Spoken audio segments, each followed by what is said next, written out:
Welcome to the So Far So Rare podcast. This week, I'm joined by SimplyAlex. It's been almost a year since we spoke, and there's lots to catch up on. His beloved Celtic were added, lots of little adjustments to SoRare this week. They've pegged the ETH, new gameplay page, all sorts of stuff happening. Big summer ahead, predicting the future, talking about things that have happened in weeks gone by. Some nice wins of cards from both of us recently. Great to catch up with Alex. I hope you enjoy it. If you're on YouTube, do subscribe, comment below. If you're listening to this on podcast, please subscribe and leave a review on Spotify or Apple. Please enjoy the podcast, and we'll see you again next week. SimplyAlex, you handsome devil, Celtic shirt on, looking pretty chipper. What's happening? Welcome back. Oh, thanks a lot for having me back, mate. It's good to talk to a celebrity these days. So yeah, you haven't grown too big to your boots. I've had to put out an "I'm sorry" video since we last spoke, so it shows I'm making waves. Yeah. What does looking chipper actually mean? I said you look quite chipper. It sounds like a real English posh thing. Yeah, I think it looks like you look kind of like up for it. Yeah, chat me up early. I like to see it. Yeah. But your Celtic have come on. That's the first thing that I hit you with. That's the big thing that's changed in SimplyAlex world. Yeah. Celtics come on. Have you went balls deep? Wow, it's funny. I heard you talking on the podcast, and you're like, "Oh, I know Quinny's gone balls deep. I know McBride's gone balls deep. I wonder if SimplyAlex has gone balls deep." And in my head, I was like, "Oh God, he's gonna think awful of me." I actually haven't gone that hard, but I was actually saving up enough money to go hard on the rare division Celtic cards, because obviously I know the most about them, and it's 10 times the risk, or it's about 5 times the risk, where you're spending 5 times as much. You need to be like as much confidence, if that makes sense. So yeah, I've basically was saving up. I've gone hard and got Joe Hart. I saw you got a nice reward today. That man, I won't spoil it, but that man is someone I'm after, if not his partner in crime, for a little bit cheaper. But it's just a decision of how much ETH I can get up, and do I sell off prize cards like Enzo Fernandez and when they're at their peaks like they are now? It's tough to say. But yeah, tough one. So for anyone listening, Carter Vickers, this is going out on Friday. If you haven't watched the reward opening, you're a chump. Go and watch it. Probably don't now, but watch the next one. But Carter Vickers, you mentioned a bit of a live negotiation, and my problem is I'd almost negotiate with you for your Joe Hart, but I don't think he's for sale.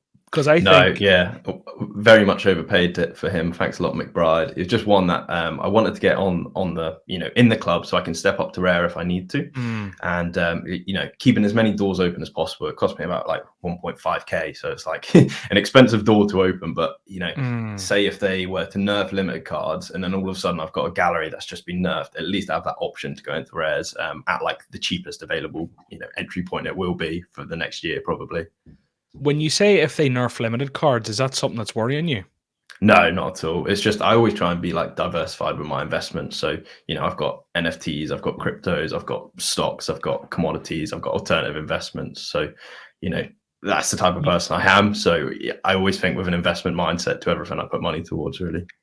You do have other NFTs. Have you still got your mutant ape? Yes, I sure do. I saw it hit I did debate selling it. I saw it hit 42 ETH, and keep in mind I bought it for 3 ETH, the most ridiculous profit you could see. And I held on to it. There was a land drop coming, so I got an extra, I think it was like 5 ETH worth of land, which is cool. Managed to drop down back to 20. And the reason I didn't sell it is because I really didn't have like another place to put the money. All I'm really looking to do is buy a house, and I'm just not prepared to buy a house at this stage. My girlfriend would obviously have to put some money towards it. We'd have to decide on what country, where we want to stay. So, ultimately it'll go into another investment. And I think, these ultra high premium NFTs are some of the best investments out there at the moment. So yeah, I kept hold of it. And what's it at now? It's 20, I think. So the floor's at 20. Yeah, but which is like obviously a 50% hit's massive, but we've just had like the announcement of basically a global recession, so it doesn't really bother me. Like every asset's down, really. You couldn't make money in this market at the moment, except for maybe some SoRare cards coming soon, hopefully.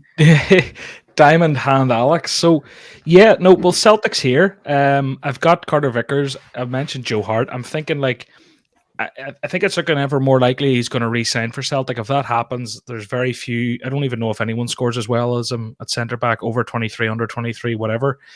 He's an absolute beast. So for me, it's a case of, do you keep him or wait and sell him? I think I probably keep him because I'm the worst at this. I keep going and buying these under 23 super rares when really what I need is absolute studs like him for my All-Star Pro team to stick beside Vanaken and the boys.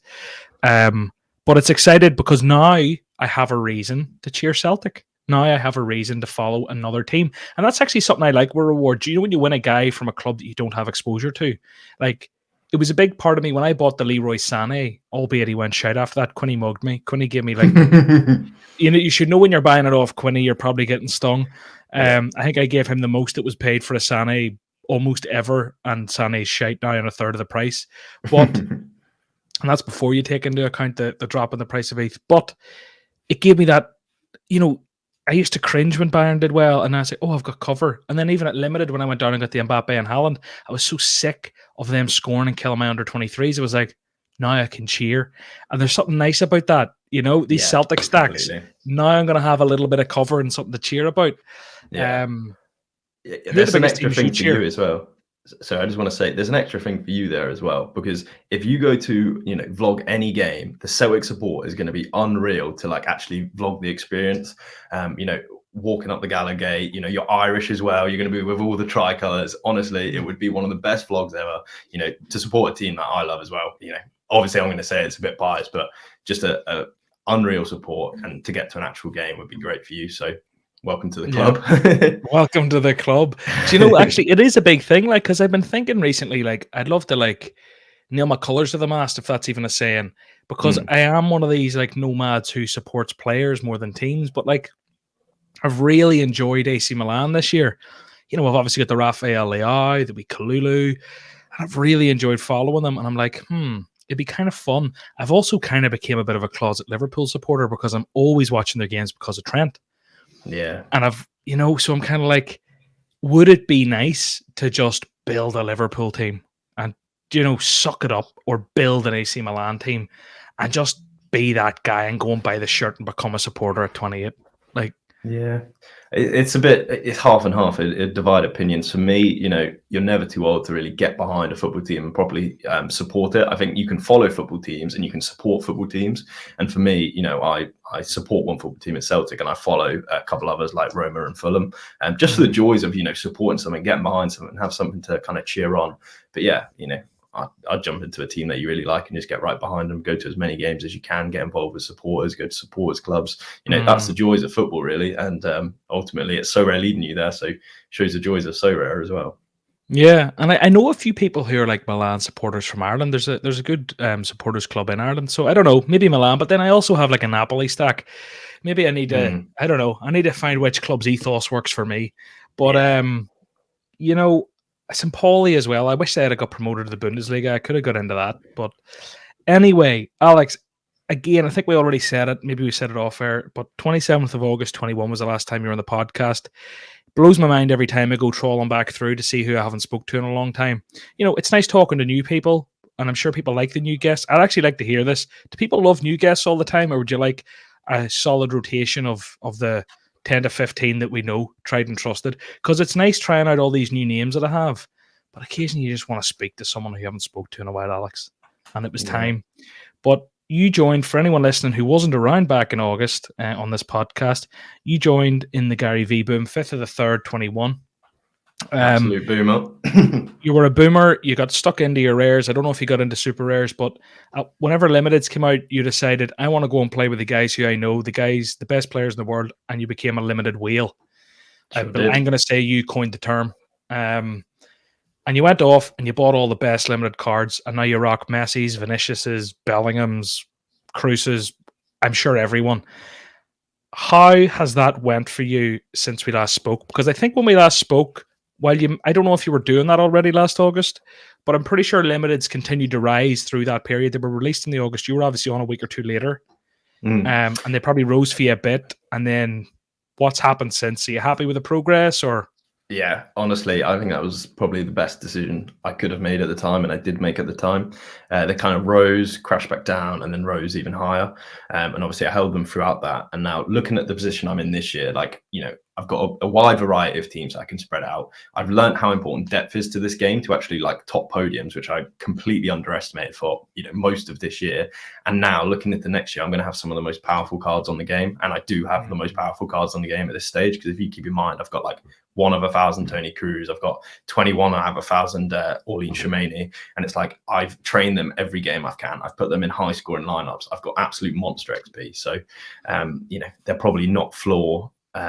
If you say floor, they're probably not floor cards for that level now. So yeah, and just I'm not even talking about the enjoyment, right? I've gone from having this like 1 or 2 teams where I wasn't really competing. I'd never won a rare award from the thresholds. I'd obviously hit thresholds quite consistently, but now I'm watching teams I know. I got in early on Vinicius Junior, which I love. I started, not supporting Real Madrid, but I've enjoyed watching Real Madrid play, even though I've hated them for history, because being, Henrik Larsson and Lionel Messi are both big Barcelona players who I followed. So yeah, financially it's been good. Fun-wise, it's been great. Win-win-win for me. Yeah, I think that's the thing with limited. Like I jumped over and I love the exposure I have to a bunch of different guys. I went a bit of a spending spree a month or 2 ago when I went in and bought like the Upamecano, bought the Tchouaméni, Pedri, Mbappe, Haaland. I was like, do you know what it is? I want to get behind these guys. And now I have to say, I'm actually buzzing looking at Haaland in the Dortmund jersey, knowing he's not there anymore. It's like a little piece of history. And I think it's already adding to the collectability of that card. And even Mbappe, nailing his colours to PSG and what he could do at that club over time. But I think like limiteds definitely are fun. And I think you got into them at the right time. XP is huge, and it's something I underestimated. I bought a frontal stack way after they come out, and even now the guys maybe have 4 or 5%, like their last season cards, and it's just like I can't play the full stack because I will not win. So I have to take one of them out and put in a differential and captain the differential, and it's rough. But like, are you finding actually? With I had this in rare last week. No, I lie. Did I have it in rare last week? I had it in limited. I won the Star Limited, but there was 2 teams. Me and another guy both played Donnarumma, Upamecano, Haaland, Mbappe, and Tchouaméni or something. Yeah. Big scores, but same cards. He had higher XP, and it was heartbreaking when I actually went and looked and realized I actually can't win. You could never win. Yeah, it's awful, the XP is huge, isn't it? Yeah, it's kind of invisible. You never really see it on the divisions unless someone's exactly copied your team. And my teams are a bit kind of unique. Not many people would put out the same teams as me, I'd say. So it's kind of invisible. But if like my Tchouaméni and someone else's Tchouaméni put in the same 60s, I'm getting like 3 extra points. Like that's going to push you miles up the leaderboard. And as more people get onboarded, right, these leaderboards are going to get more condensed and condensed to so like it will only ever become more important. And I'm proud that I've been that diamond hand, so I've just sat on my cards through thick and thin, especially someone like Lionel Messi, where he's just been the biggest pain.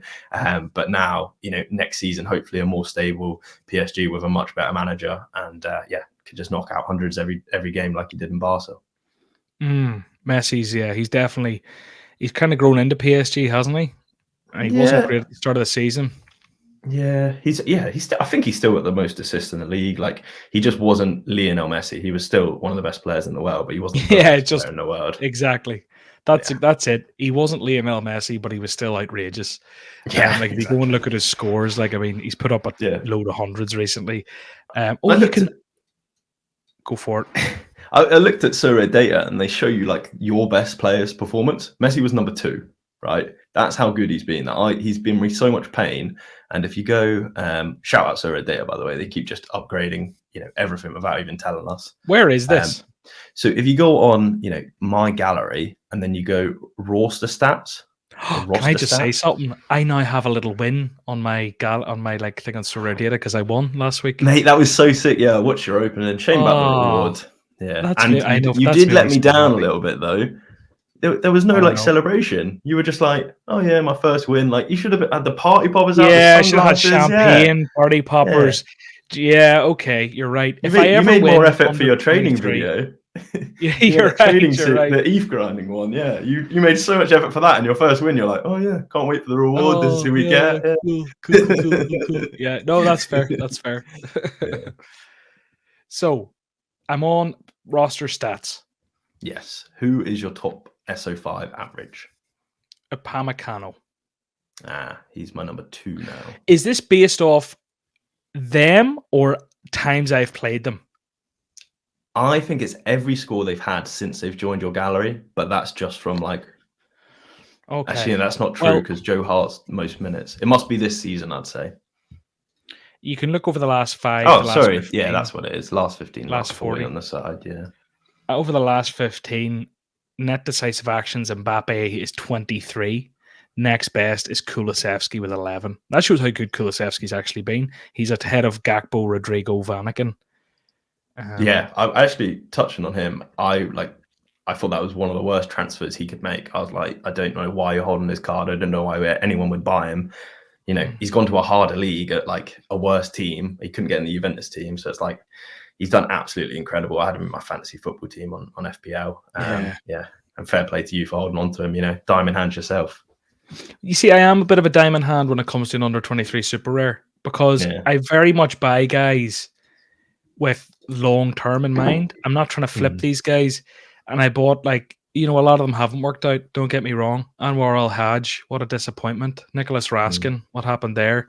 Theate, okay, he's a long term one, but like occasionally they come off, you know. Okay, albeit I paid quite a high price for like the likes of the Kulusevski, but like he came off, you know. So did Nico Williams for a while. I'm sick of saying them. The biggest one though was Rafael. Bought him 9 months ago when he was mad out of favour, and now he's probably one of the most expensive under 23 forwards in the platform. Yeah. And I think that's it. Like, if that is a luxury of a slightly bigger gallery where you can sit, you know, and it's maybe how you feel with limited, where you maybe bought Vinicius before he kicked into overtime. Sure did. 10x overdrive. Yeah. It is a luxury of bigger galleries, but like they're so satisfying when it comes off, and a lot of them don't, and you only hear about the wins. Let me tell you, it's another benefit of depth. I've been trying to like explain this to new joiners and stuff that, you know, rather than buying 5 cards, you have to buy like 10 now in the same division. So let's say buy 10 challenger players and, you know, you'll have opportunities to swap them out. And just to like make a point of this, I picked up what I consider the best 5 players in Champion Europe. So I got Neymar, Messi, Toni Kroos in midfield, defender Jules Koundia, who's probably not the best, but because he could dip into under 23s, and Bono, who was like, you know, most clean sheets in La Liga. So, you know, what I consider the best score. And I think I've probably got like a handful of tier 1s, never got a star. They've never really had a good run. Whereas my under 23 team with a lot more depth, subbing in players with better fixtures, that's done so much better. So even when you're starting small, you know, I know it's very hard starting on like a low budget, but depth is so crucial and it's so overlooked on this game. Yeah, 100%.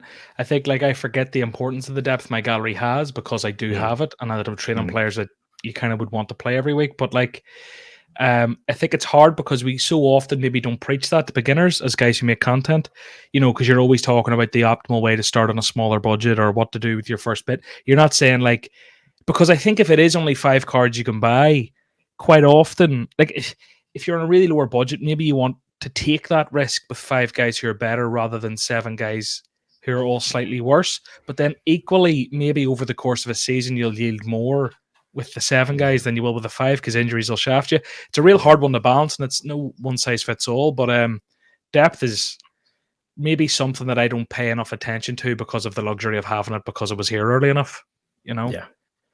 It's things you don't notice, like, you know, having more training teams to get out, having like midweek fixtures with really quiet games, and you've got a goalkeeper that can play, and, you know, 4 outfield players as well.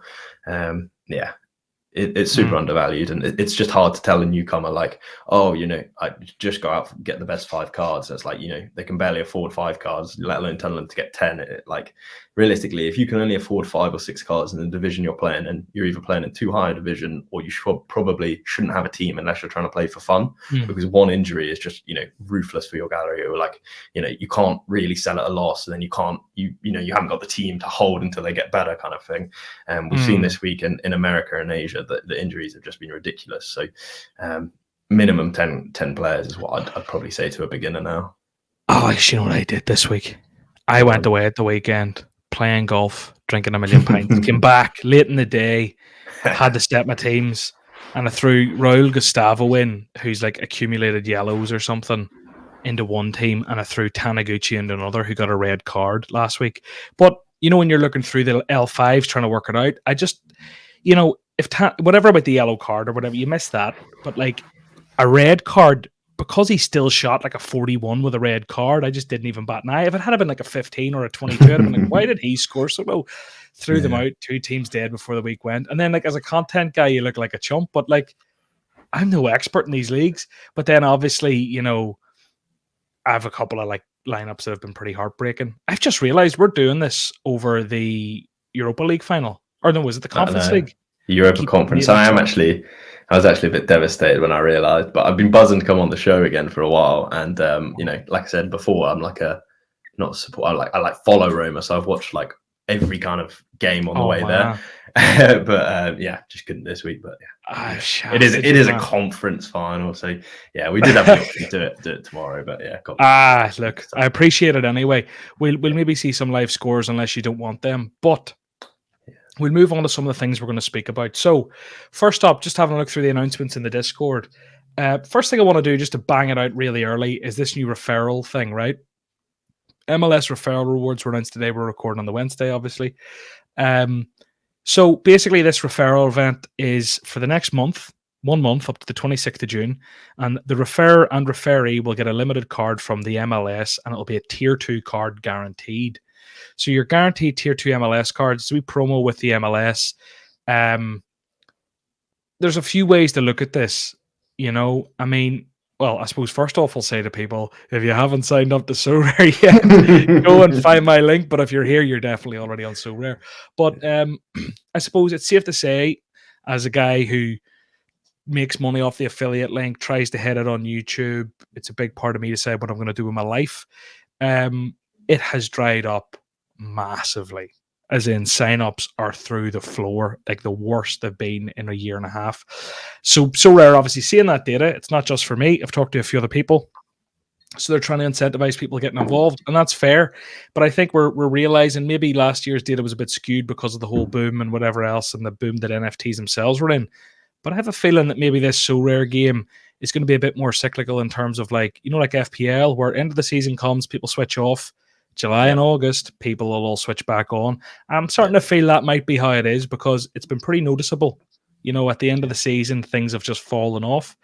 But what do you think about this? Do you care for it? Is it good? Is it bad? Are you indifferent? I was actually manipulated by a lot of the tweet comments. I saw it and I just scrolled past it. I was like, yeah, unimportant to me. Cool for people that did it. And there was kind of a little bit of backlash from all the experienced players, like, you know, you're paying out a unique still for 30. Like it's just not worth it for, you know, you're going to get all these bots sign up, all the rest of it. And I was like, yeah, you can see that, especially in D2, I think it is, where, you know, rewards aren't great. And then, you know, the other side of me was like, I think I thought about it deep, and I was like, it's probably not that great at all, because what people do now is just spam their link out everywhere, and it kind of looks like scam. You know, if the first thing you see under a tweet about NFTs is a link, right? Never click any links on NFTs. That's the golden rule. So people are just spamming it, and they're trying to be helpful, like, oh, sign up, you get a free card, I get a free card. Yeah, it just doesn't sound good at all. So I don't think it's a good strategy. If I was to change it, I would say that, like, you have to be approved to go onto it, a bit like the affiliate program. But the barrier to entry for this one is a lot smaller. Like, you don't really need anything. You just need to kind of be in check, so you're not spamming it, and you know, you're an upstanding type of person. Have been on SoRare for 6 months or so. I don't know. Yeah, you know enough to help someone. Yeah, something like that. 6 months is a bit long, but yeah, I have to say, like, sorry, go for it. You just don't want someone that has, you know, no idea of the game and like literally just wants a free card, just putting it everywhere, because it makes the product look bad at the end of the day. And I can see why he would. Like, yeah. I have to say I'm guilty. Like, I seen it and thought, okay, this is a new angle. Okay, they're trying something different. I gave it a wee retweet and said, look, no better time or whatever else, which is actually, do you know what? Now that I look at it, no better time does look a little bit like fuck up Nellis, doesn't it? There's definitely, maybe, do you know what? Maybe there isn't a better time. It's the off season. If you're looking to get into Europe, dip beneath, there actually probably isn't really a better time if you're biased like us and believe in the platform long term. Now, maybe it's the worst ever time. Maybe it all comes crashing down like a house of cards. But okay, when I read it back, I'm like, all right. But I think I was kind of sitting on the toilet between a call and was recorded something with Quinny earlier and doing something else, and was like, fuck it, I'll bang this out, because I don't really post my link on Twitter. I post it on YouTube. So I banged it out, but then I went and kind of had a wee look underneath it at the comments, and I was like, oh shit, people don't seem to like this. People don't like this. But look, it is what it is. I think like the one thing it does guarantee is that you're not going to get a Champion Europe card, which whatever, it's a tier 2 they're guaranteeing. But then maybe does that mean that means it was a tier 3 before? So yeah, I thought you maybe had a chance at like a tier 2 before. I don't know.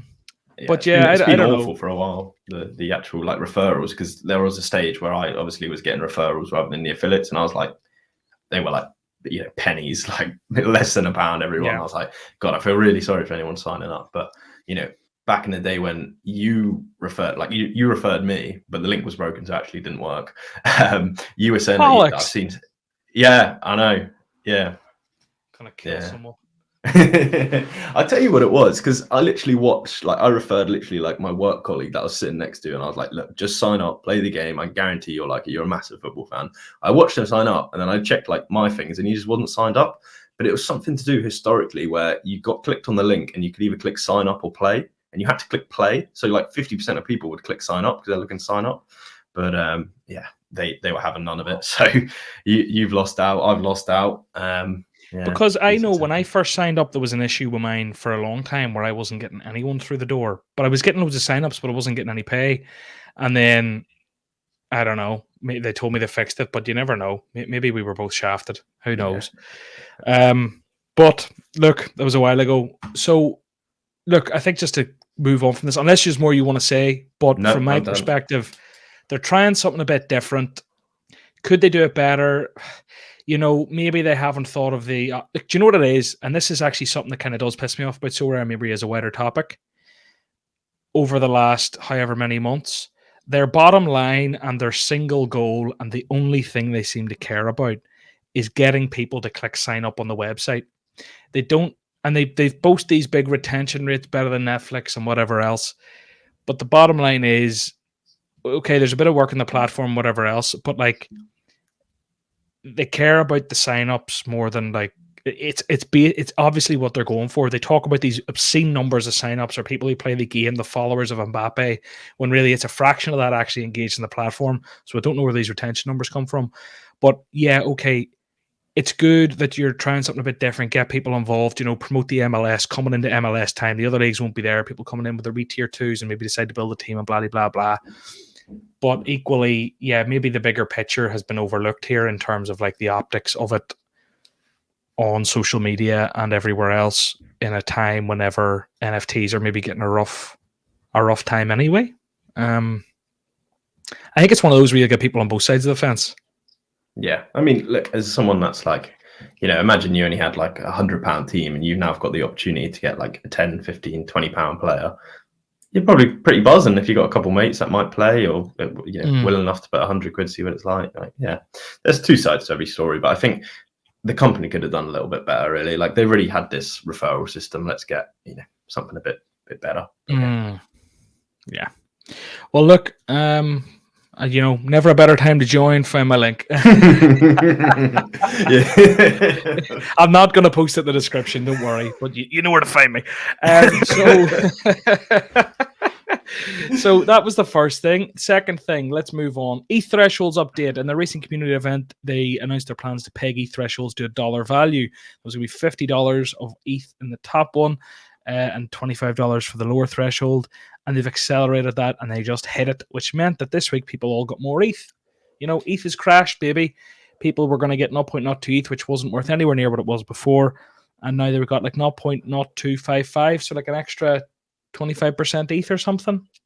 Nice move from the company. Didn't need to do it. They did it.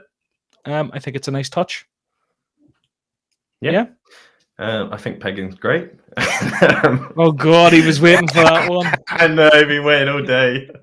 No, it's one of these small wins we talk about. Like, SoRare, just take your easy wins. This is an exact example of this. It probably costs them so little. They've just moved their initial plans forward. It helps everyone. They got so much good attention. Everyone was loving it. It's a no loss. More of these, please. AKA banners. Banners. Are you a banner guy too? Yeah, Are of you a banner guy course. too, or is it just Yeah, make me? them NFTs. Let me sell them. Get me one for winning the Yes, divisions. You know, man. it just I got my just so first win. Give me a winner's umbrella like Fortnite does.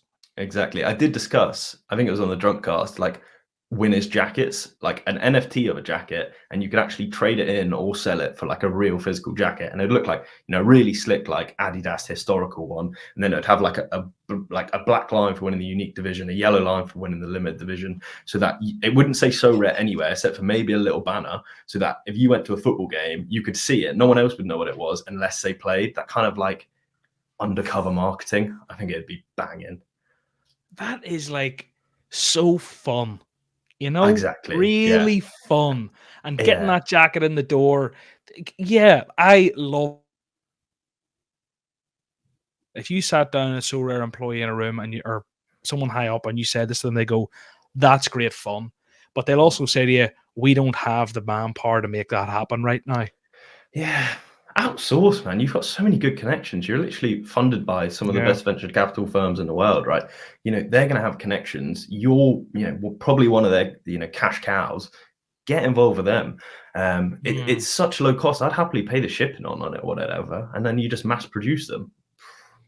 Yeah. Yeah. Yeah, yeah.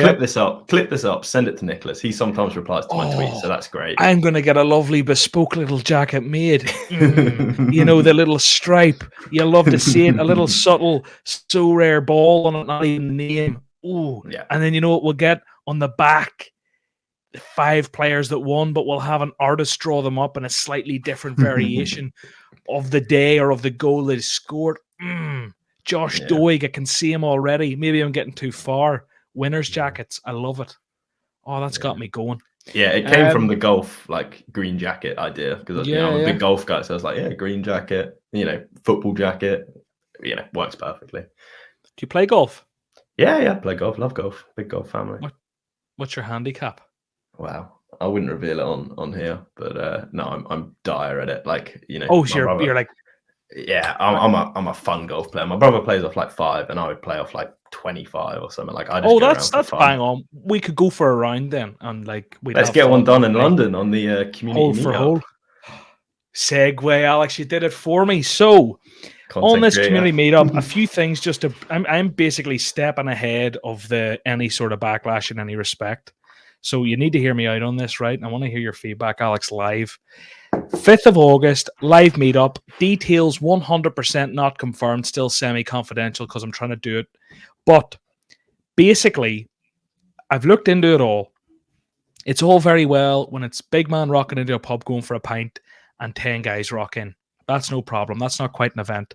But if you want to get a rake of people together, people to travel across the country, I feel like it's nice to put on a little bit of an event in terms of like having a little live drunk cast, that type of thing. Alex, you can join me on the stage if you wish. I would love to. Bit of a live drunk cast. I don't know what it'll be like talking in front of people in real life, though. You know, maybe do that for an hour. It's a long evening, break it up a bit. That give people a chance to land in if it was a Friday evening. But like, if you want to actually do something like that and have like a stage, lighting, audio, visuals, rent a space, insurance, security, a venue, I've looked into it. It's not easy. And the insurance one's imperative whenever you're running an event because I love opening myself up, going for a pint, doing whatever else. If you fall and hit your head, that's no bother. If I'm running an event that you're at and someone comes in with a gun and steals all our NFTs, I'm not becoming things like this. So what I'm getting at is like stuff like this. If I try and do this properly, I'm thinking of the future. I'm thinking of the fact that in 2 years, we're hoping SoRare is huge. And I hope 500 people come. I hope it's not maybe the 50 to 100 that might show up this time. So there's the disclaimer. For that reason, there has to be a ticket with a monetary value attached. I'm not going to be trying to profit off that. Value, free drinks, put a bit of money behind a bar, whatever it can be. Try and get SoRare to hook us up with merch, maybe card giveaways. Try to make it worth people's while. I want to make that clear. But what it is essentially will be an evening where a load of SoRare managers can get together and have the crack. The other big reason there needs to be a ticket is if there isn't actually a commitment in terms of paying cash money for a ticket, people will say they're going and they won't show up and I'll book too many seats, order too much lasagna and coleslaw, and all of a sudden there's riots. Do you know what I mean? So you need to actually work out how many people are probably going to come, and having a ticket makes that happen. So Tickets will be a thing. More details will be announced soon, but I can tell you this for sure. There will 100% be a massive SoRare meetup in London on the 5th of August for the kickoff of the Premier League season. And we can hope and pray that SoRare get the Premier League in the meantime, because it would just make it that bit more special. So there's my pitch, Alex. Are you coming? I'll absolutely be there. I would go just to like meet all of the people that, have been in the community and, helped you on your lineups, chatting, SoRare. It's just good for that. The fact, I obviously heard last podcast that you're actually trying to make it like this massive event, I think that's great. I think, it have its own risks. Obviously, you run the risk of being cringy, boring, too expensive, whatever. If it's done right, this could be the perfect thing. I don't know whether you're trying to make it like the John Nellis thing or like more of like a SoRare thing, but regardless, whoever like takes charge of it, it could be like a massive hit where you just get more and more people each time. In terms of paying for it, that's a no-brainer for me. Like, you can't just come and get something for nothing. Like, I don't know what kind of prices you're talking about, but like if you include free drinks, roughly, I can throw it out roughly what's been talked about. And again, I can't confirm anything, which is actually a really exciting part of this for me. I'm hoping that next week I'll have a humongous announcement personally, but it kind of ties into that. I'm not going to say anything, but bottom line is, I think it would end up having to be 20 quid a ticket. There might be a way I can make like a percentage come off that. In that 20 quid, I think there will definitely be a free drink included, which would bring it to like 15 technically. I'm going to try and get merch involved. I'm going to try and get card giveaways involved, and I'll stick a drink behind the bar for everyone who shows up. So you're talking realistically, maybe it'll be net like a tenner you're paying or less if merch or giveaways happen to cover the lights been on, the rent of the venue, etc. Which insurance, you don't need to security. You don't need to justify yourself. That £20 is like undeniable. Like, people are going to travel like by planes. Like, even yourself, you're traveling by plane. I'm sure that'd be like 150. So to add £20 to that, that is the perfect price. Even if you go a bit higher, just get as many people there as possible. And then I would even go higher. I'd go like 40 and have a couple of events there. So, people that are there are keen to have a good time, because the problem is I've went 40 before, Alex, and it didn't work out well for me. Well, I didn't agree with the previous one, so hopefully there's some sense there. But getting so many randomers into a room together could be the worst experience ever if you don't have things to do. So I think it'd be better to go for like slightly higher, and you have like, I don't know, like a penalty shootout for like a SoRare card, or other football related games. We have like a big TV or projector, get on like one of the football games for the Premier League being back. These things I'll ease people in like a drink. Yeah.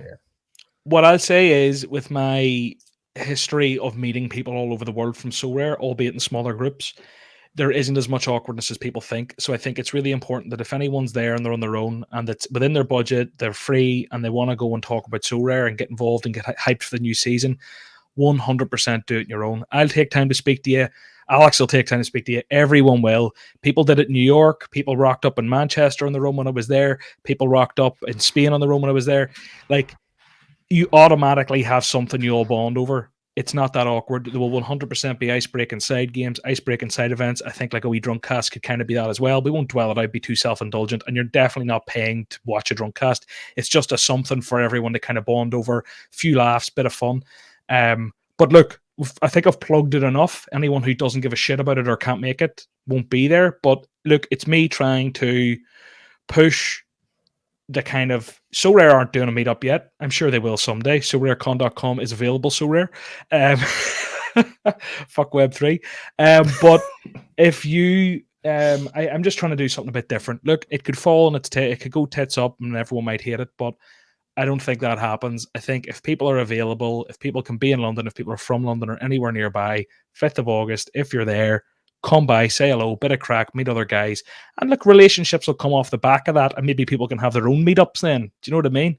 And like, I'll definitely stay for the weekend. I'll definitely stay Saturday. So, I mean, if it's a case of waking up Saturday, trying to go to a game in London or go to a pub, watch a few games in a more casual setting as well, that might be there, but I'm not organising that because I don't want to be liable if someone falls and bangs their head on behalf of coming to meet John Nellis for the So Far So Rare podcast.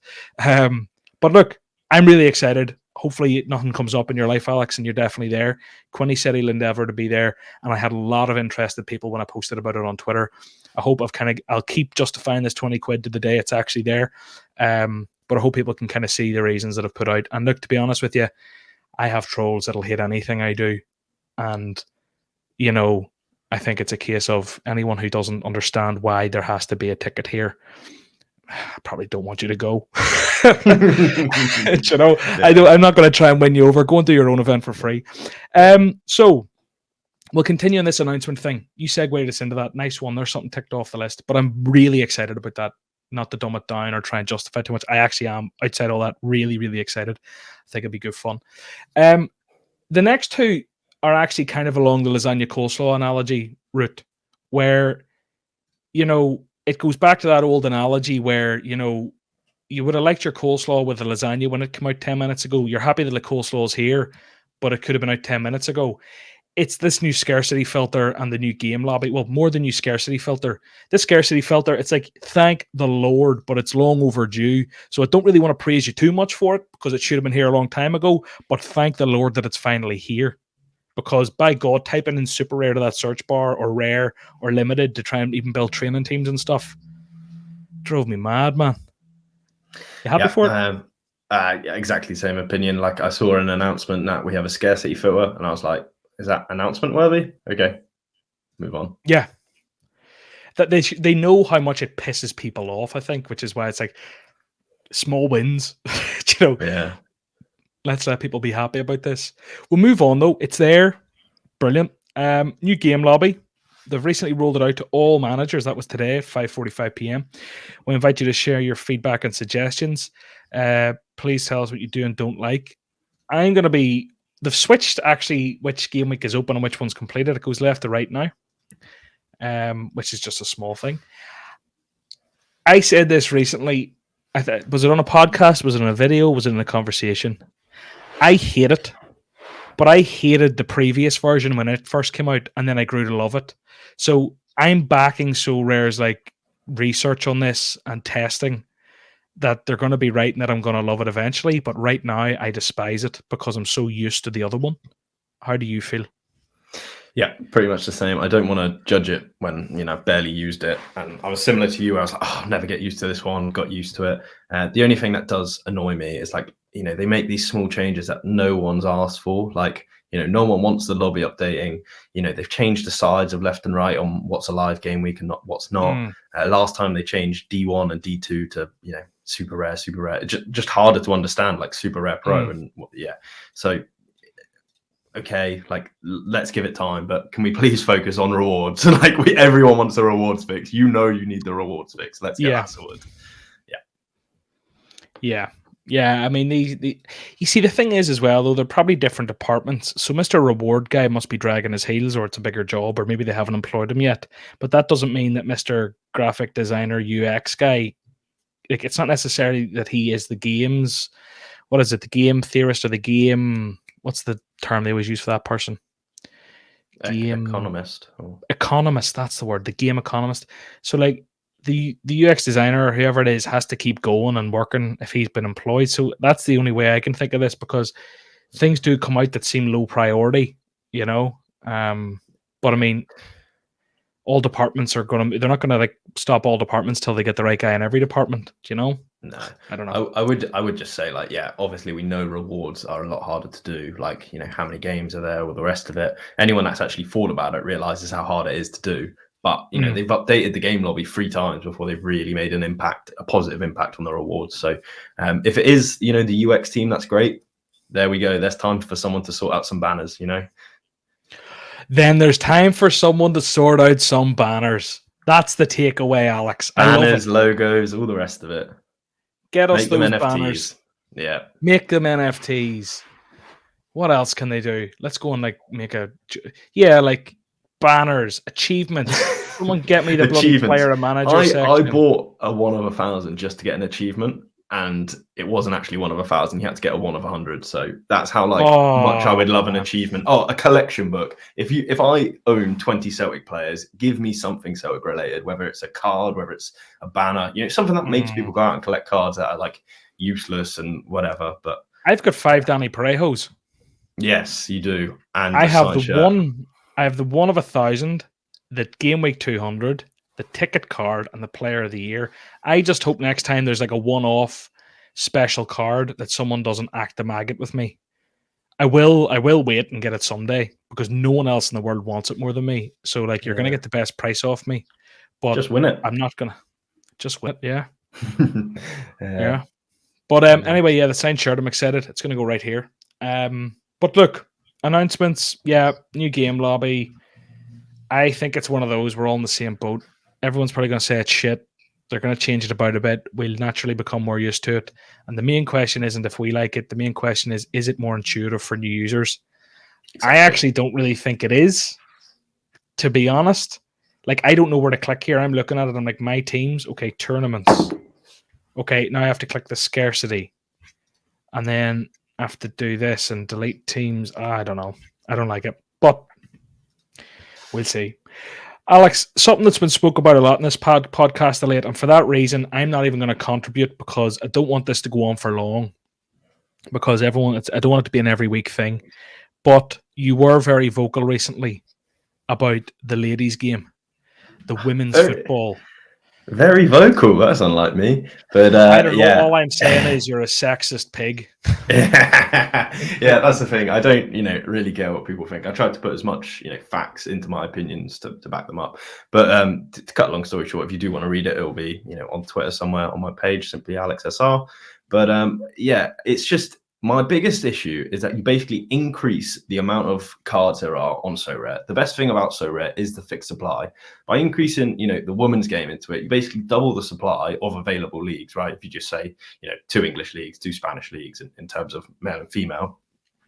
And then in order for that to not cause an effect on price, you would need an equal and opposite demand. And we just wouldn't have that for women's football. Like, of course, people will play it, people will buy it. I would get involved myself. But why are we opening up the game we currently love with fixed supply for the sake of, there's no real benefit. No one's ever said this is why I really want them added. And like I said, special weeklies where we mix in this, baseball, golf, whatever sports they bring out. Class, like, once a month, once every other month. But, to integrate it into the current system, just doubling the supply is an absolute disaster. I just don't really see how people would even consider it. The fact SoRare considered it did scare me. What happens? Do we add Serie B cards in there? Do we add under 21 cards in there? Let's just keep it the way it is. Even going beyond the top 20 leagues in the world scares me a little, but one Peruvian team isn't really going to do too much of damage. So that's how it is. I think that is a point that hasn't been brought up though. So it's nice that you've come at it from that angle because, my initial point when you said that was like, well, what's the difference between that and adding the men's league?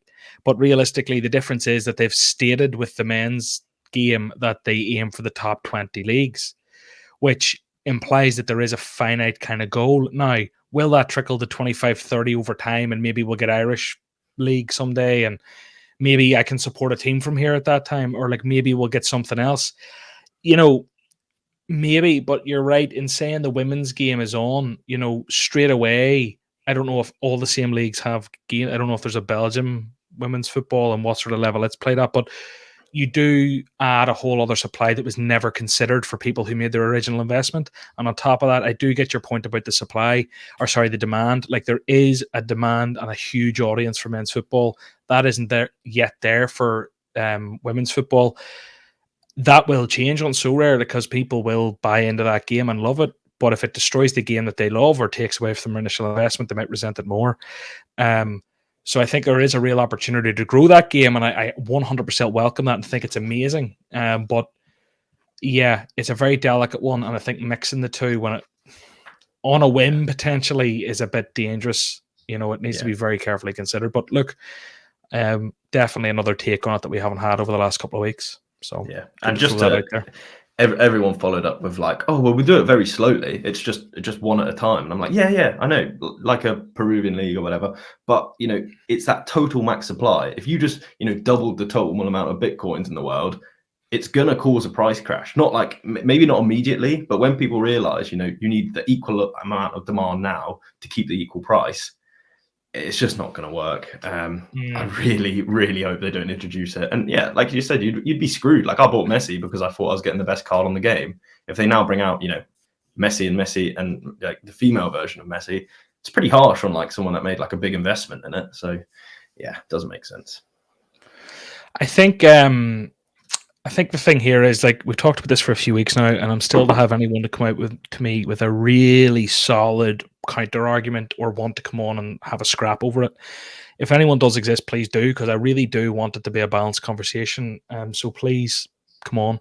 I've had a couple of DMs. You'll know who you are, with a few fair points. But like, yeah, I want to see both sides. But we'll move on, Alex. You said just in terms of hint time.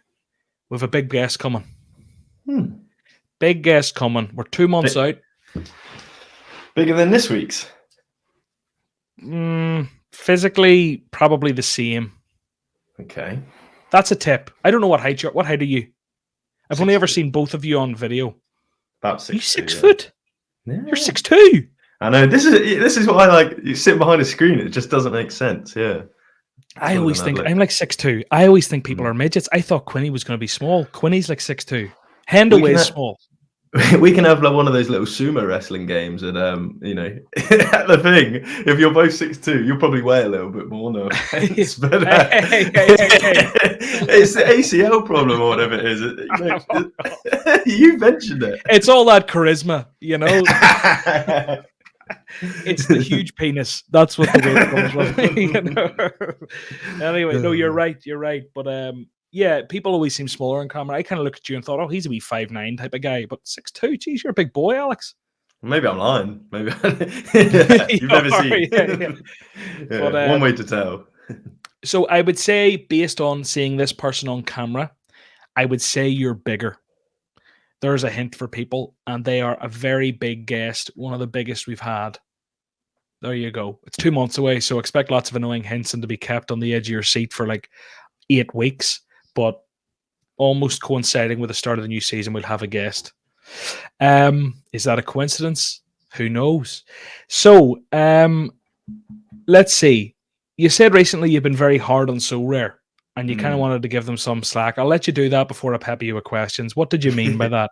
Yeah, even on here, we've been a bit disrespectful to a game that's obviously been, outstandingly successful from, financially, number of users, engagement, everything. But there was a stage from October to February, March where really nothing got done substantially. If anything, it got a little worse. And it got so bad after all the complaining, I was like, right, I'm not going to be like everyone else. I'm actually going to take some money out. So I think I held like an ETH balance and waited for the kind of March announcement. And yeah, the March announcement was good, not great. But, there's little things since then, which I've been picking up on, which has just given me more confidence. Like when we're delayed in the game week or when there's a problem, Dan will say what it is in the announcements, how we're trying to fix it, everything else like that. There's a little bit more communication, which is all I asked for at the beginning. So now we're there, what I consider the perfect time to buy my favorite cards of Challenger and Champion Europe cards.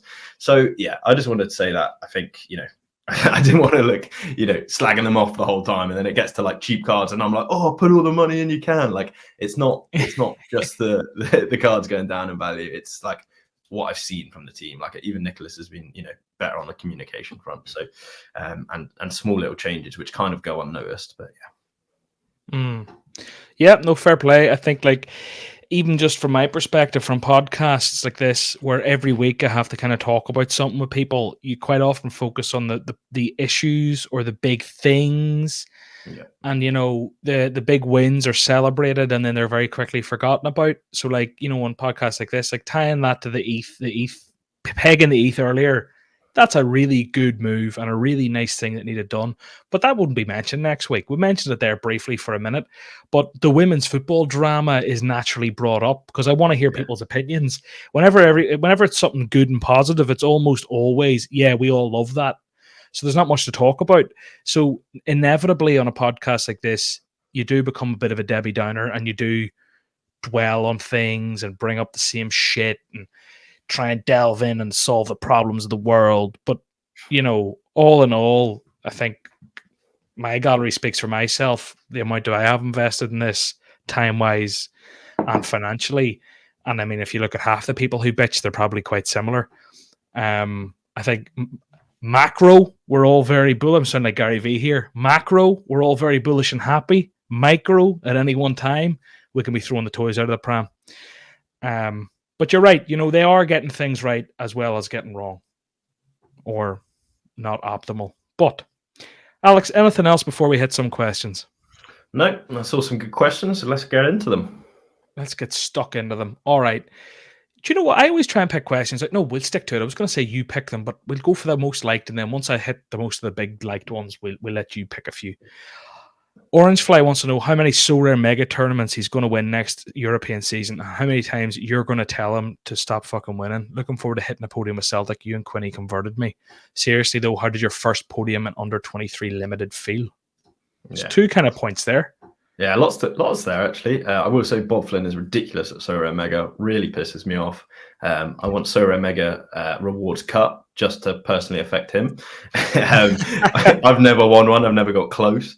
And then he's supporting Celtic now, thanks to me and Quinny. I think that's the joys of SoRare. A bit like yourself, thinking that's a team I could follow. They score well. I can get behind them, and that's good. And then how was my first podium? I waited for so long. I got third place in U23s. I won Orlean Shemani and didn't really celebrate or anything. I've been a bit of a John Nellis, but I have an excuse. I went to see my Scottish family for the first time in 3 years, and there was people I hadn't seen. So I was down. I wasn't even aware that I'd hit the podium. And then when I ran upstairs and hid in the door, checked who I'd won, and then went back downstairs and just went on with the night. When I hit my first win, if I hit my first win, that'll be a big celebration. Yeah, I think I under-celebrated, and I think I under-celebrated because I kind of knew that the prize pool was shit. I didn't know who it got, but I kind of knew, even though it was a win and it was a tier 1 super rare, if that had been an under 23 tier 1 super rare, the red panties are out, baby. It's hard to, I don't know. I mean, maybe I should have celebrated it more. It kind of caught me on the hop last minute, but you're right. There should have been party poppers. There should have been. I should have actually. Do you know what, guys? I promise you this. You see, if you all make me famous from YouTube and watch all my videos and engage in them all, and I become a YouTuber, I'll do stupid things. I'll employ people to come in here and dance behind me when I win rewards and get fire cannons. I'm telling you, Alex, I'll push the boat out. But at the minute, we've seen that from your ETH trading series. There was some. You did push the boat out with that, and I want a lot more if it gets. If you're this big famous face, and I have to be like, oh, he wants to invite me on his podcast. That's the dream, man. That's a dream. If we get to that stage, SoRare's done well. Otherwise, I'll just be a grumpy old man who talks about the greatest Ponzi of the 20s. I got caught once and didn't learn my or living in a tree. Anyway, look, let's hope we're famous someday. So that was one question. But yeah, I won my first star rare in a long time this week. And it felt good. It did feel good. It felt exciting. I was excited for the reward. And it feels nice to have won a guy now that's yes, he is quality. And I can't wait to use him. And I won him just in time that I have to wait 2 months, sweat transfer new, and then maybe use him. So, I've got someone I want to bring up. Every time on your videos, you always wonder whether they're 23 or 24 or 22, whether they've got an extra season of U23, right? SoRare data tells you. Correct me if I'm wrong. If on the card they're 23, that means they end this July. So Carter Vickers says 23 on his card, because that's why Haaland was a year younger than he actually was when they printed him. Oh, really? I think that's what it is. I thought that for ages, and it worked, and it might have not worked one time. That's why I'm not as confident. People will let us know. That's why I say it here. I think the number on the card is basically how many seasons you got left. So 23 is 1 season, 22 is 2 seasons, 21 is 3. And so 23, you're done at the end of that season. Yes, exactly. Definitely in terms of European cards, and I assume it would translate to American and Asia's. But yeah, check that out. See if that works for you. Do you know what? It's kind of broken my head already. I need to. I'll go and dig if anyone can tell me a concrete answer. If I don't, because I always go over to SoRare data and look at the top left and see how many years left of under 23 eligibility. Yeah. But if someone can give me a way that I just know that if it says 23, he ends at the end of that season, that would be great. But yes, okay. On to the next question. Are you going to hit on Celtic? This is from Channy. Are you going to hit? I'd say Channy reacts well to a reward. I don't watch anyone's reward openings really. And if I do, I scrub to the end or I see what they've got, I look at the comments or I check their gallery. I'm an absolute shit YouTuber. You are the worst type of person. Yeah, like Yeah, I you're am really actually a really bad. graphs. But if people make a podcast, I'll listen to the whole thing. And just YouTube, I'm not the YouTube guy because it's a dog walk vibe for me when I consume content or driving a car. Two things not conducive with YouTube. But I'd say Channy reacts well. I'd say Channy gives it the big one. Does he? Yeah, he's had experience, hasn't he? Like, it's the whole FIFA pack openings and all the rest of it. So yeah, fair play to him. Channy, if you're listening, shout out. I'm gonna have to give it an element to Channy. I'll get a tank top. That's what I'll do. I'll give it the full Channy next time. So he says, are you going to hit on Celtic stacks as much as you hated on the Feyenoord boys? Yeah, this is a great double question, even though he doesn't realise it. I'll start with the Feyenoord stuff. So I was always just slagging off Feyenoord because they're such a good under-23s team and like would always destroy my lineups and stuff. And realistically, I didn't care at all about like Feyenoord. I just enjoyed the kind of vibe of I'm going to cheer on my guys, you're going to cheer on your guys, and I'm going to like throw banter back and forth at them. So I'd always be like, God, I hope that Feyenoord stacks break their legs today or something. Like that's what really drives me on, like that, like banter.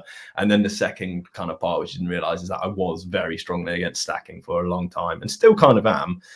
But I like how I would do it is, the benefits of stacking are it's easy, it's fun, it gets, casual players in the game and you can get behind a team. And I don't want to take that away from SoRare.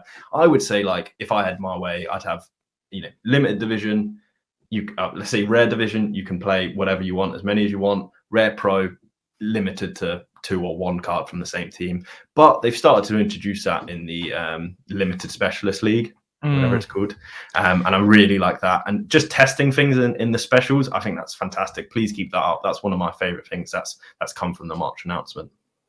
For me, it has to be extra. It can't replace, because can you imagine YNWA if you try and move the goalposts like that? I mean, whatever you think about Blackpool, I'm sure YNWA isn't going to get you much support on here, given how Blackpool have been with the rules.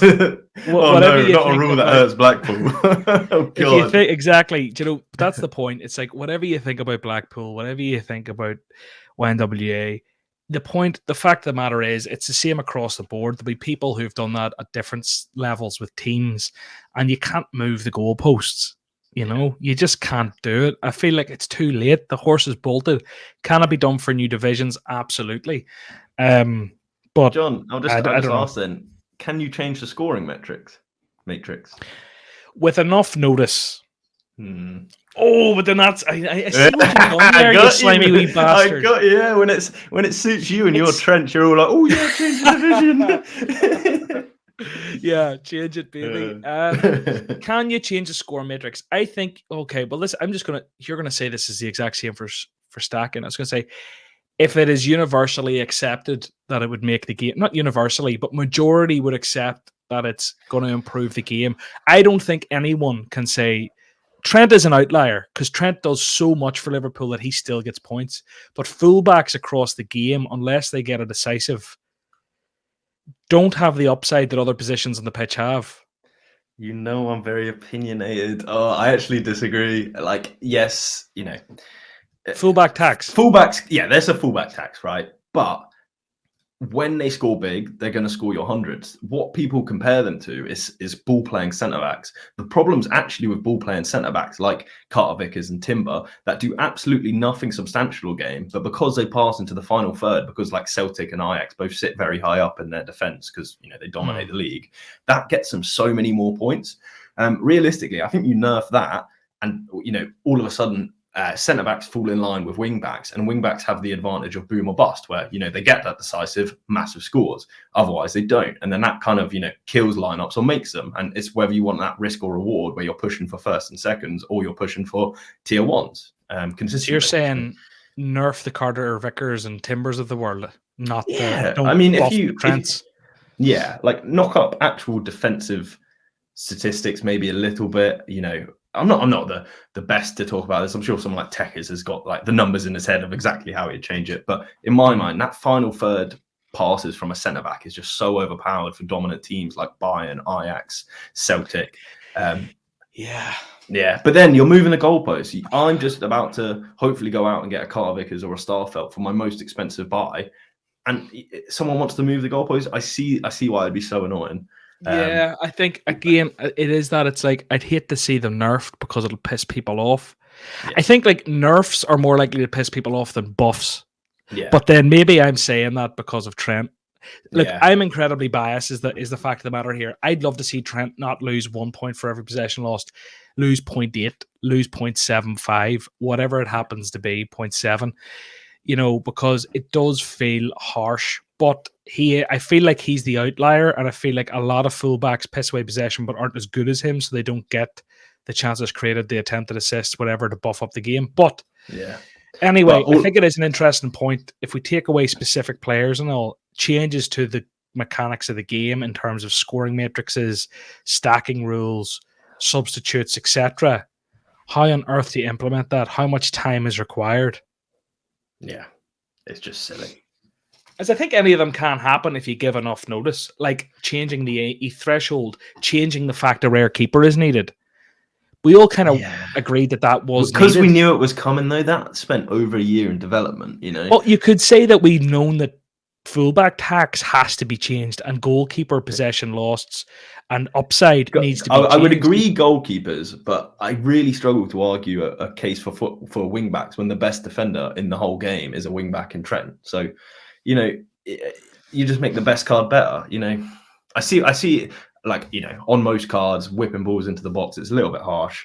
But then again, if you whip in, 20 balls a game and then you get decisive off it, you're still so much better off and you've given the ball away 20 times.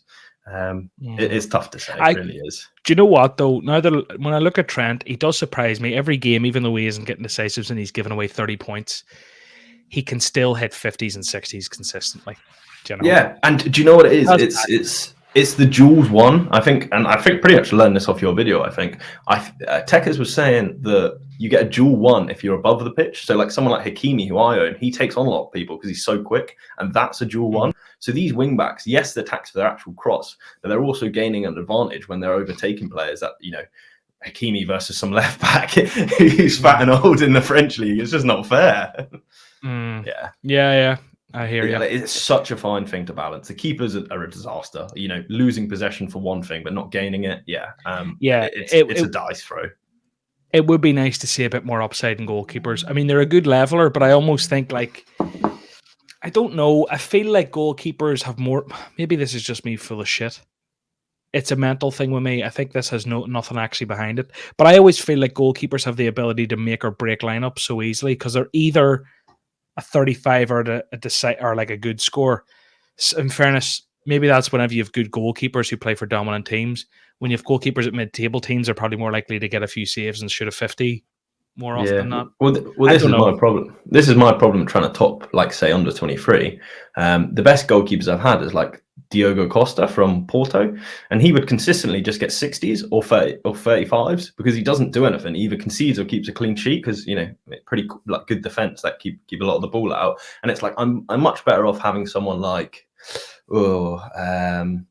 who's the Turkish guy, or any mid-tier team who play in a difficult team. So they're either going to get 15 because they conceded 3, or like a 90-80 because they saved loads of shots and it's penalty saves, all the rest of it. So goalkeepers are a mess. Like, I would just change that and see how people react to that. But like you said, give it 3 months. Right. Based on time here, I actually have to go to work, which is a real shame, in like 15 minutes. But answer this one for me quick. It's from Doge Sports. Why don't you consider selling your Bored Ape Mutant and buying a Jota Unique? Have you ever thought of just going balls deep like that? 100%, yeah. Like I said, it's just not like an investment mindset. Like, you always want to be as diverse as possible. So the mutant goes the mutant goes up a lot more than SoRare cards do in like a bull market, and SoRare cards do a lot better in a bear market. And it helps you not be bothered about price changes. Like, it's actually far more beneficial to me to just forget about it all because I'm a little bit diversified, even though it doesn't make complete sense. They don't work in opposites like a commodity versus a stock or something. But yeah. No, the mutant is only going to a house, which is a complete diverse investment because I don't have one. Yeah. Fingers crossed. Last question, I'm going to say, Jay Fraz, excellent guest. Question: following the implementation of Underdog and Specialist Leagues, how would you like to see the limited tournaments further evolve to get better utility out of your gallery? Yeah, thanks for the compliment, Jay. I'll say also great guy. honestly, Or we limited just cards. circle jerk here, a little triangle jerk. Oh, sorry. I will Ooh. say, like, I'm really happy with the limited cards. We've got so many options to play them in. I'm not looking for too much more. If anything, it's just Rare Pro, but it's not for my use of cards. It's for the game, right? As a company, they should want me to spend more money, and they've really given me no money, no reason to. Sorry, like it's better to like spread out for me in D5 limited as much as I can. So maybe limited pro, but like I said, I'd put more focus on D2 because from what I hear from the whales like John and everyone else is that the rewards are just awful. Yeah. Yeah, am I a whale? Yeah, I don't know. Yeah, relatively, I suppose. Feels weird saying that, but yeah, D2. I mean, like, Jesus, come on. There's some nice rewards, but Thiago Santana, that wasn't even D2 though. But anyway, regardless of that, I would love to see limited pro. I just think it makes so much sense. I'd be surprised if they don't, but I wouldn't be surprised if they don't either, if you know what I mean. Yeah. Like you who have a comfortable limited gallery and can't quite afford 5 rares. Exactly. I mean, yeah. come on now. You have to give them the incentive. Now, I get that you can win with your limiteds and specialist and whatever else, but like being able to use 2 rares, the only issue is the XP. But maybe they come up with a solution for that because they have the same kind of XP bonuses, don't they? And start at the same. They should have made that different at the start. But yeah, I think a limited pro. I'd love that because I would be able to play that a lot. And I would play that. But Alex, And look, sorry, we're coming towards. Go for it. Go for it. limited pro makes it easier for the smaller people coming into the game as well. Like currently, they're competing against like Nanzo from last week. That's like a proper whale playing in that division. It just makes it slightly easier if you move people up. I'll put my best cards in limited pro. Makes it slightly easier in limited for slightly lower budgets. I think it helps everyone. I don't think you'd see much backlash from it. Obviously, split the rewards is the only problem. But yeah, rewards, yeah. But no, I hear you because I would be sticking my best limited cards into pro with some decent rare cards and then going at that hard. But look, that's it for this week's questions, guys. Thanks to everyone who submitted them. We hit most of them. There's a few left there. Look, thanks so much for posting them, but unfortunately, time is of the essence this week. The 137 game. So last week, Ananzo picked Teo and Rafa. So Teo Hernandez and Rafael Leao for a total of 158 points, which was 21 over the target, which means there was 29 euros left to go to charity. Add that to the previous week of 19 with a pot of 48 quid already in 2 weeks. Alex, what are you going to win for charity? Or are you going to be a chump? Give me the players you're picking. Now, I will say I've watched, I think, every So Far So Rare podcast, and I am the only guest to not have their previous score read out the game week after. So don't screw me again last time. What happened?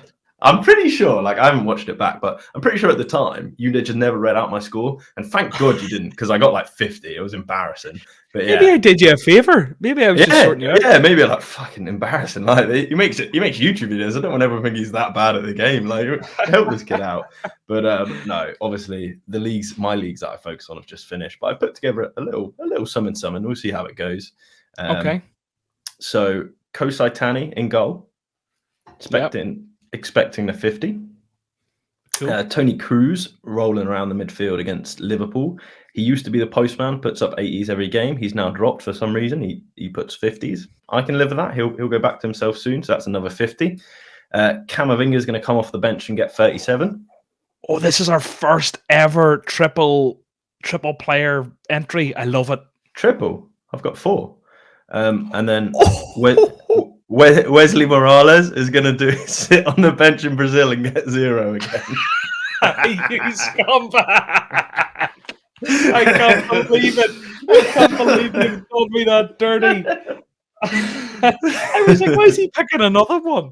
He's got 50-50 in a bench player. Why is he picking another one? You're some scumbag. I swear. I hope Wesley comes in and steals money from charity. He's probably injured, but I hope he comes off the bench and screws you. But Alex, I do have him, just so we're clear. I think when he went to Brazil, I was like, that's a great buy. And then the man's got thought no that when he went to Belgium. Yeah. To be fair, that Van Dijk player is not that great anyway. It's not like they've had the best season ever. And yeah. Andy.